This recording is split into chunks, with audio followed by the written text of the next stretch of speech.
এবার কিছুটা নুন দিয়ে বানাবো চিকেন স্টু। তার জন্য প্রেসার কুকারের মধ্যে গোটা গরম মশলা, আদা একটু ভেজে দিলাম। দেওয়ার পরে পেঁপে, গাজর, পেঁয়াজ এই সবজি দিয়ে করবো। এই সবজিটা এবার হালকা একটু 5-10 মিনিট মতো ভেজে নেবো।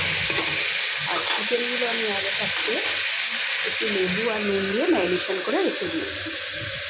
এখানে 300 গ্রাম মতো, 300 থেকে 350 গ্রাম মতো চিকেন রয়েছে।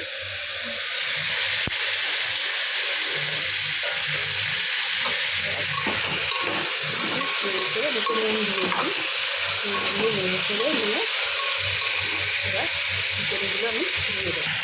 চিকেনগুলো দিয়ে নাড়াচাড়া করবো। এটা আমি হলুদ দেবো না একদম। আর আরেকটা কথা বলতে ভুলে গেছি, প্রেসার কুকারে রিফাইন্ড তেল দিই। স্টু করতে গেলে রিফাইন্ড তেল দিয়েই করতে হয়। এবার একটু নাড়াচাড়া করবো। ভিডিও করছি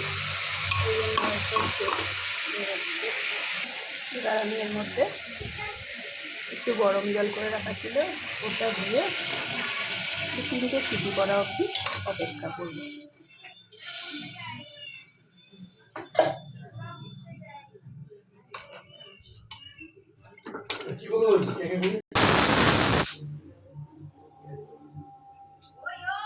একটা সিটি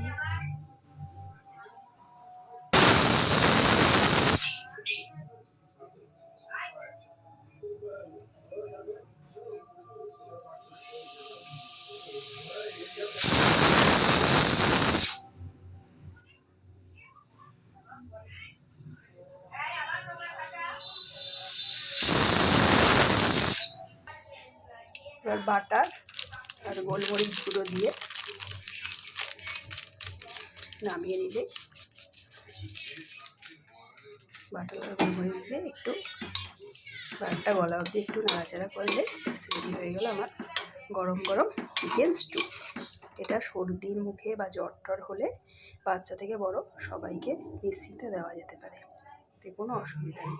আর খাওয়াও এটা উপকার। রেডি হয়ে গেল আমার গরম গরম চিকেন স্টু। ভালো লাগলে ভিডিওটি লাইক, শেয়ার অ্যান্ড সাবস্ক্রাইব করে দেবেন।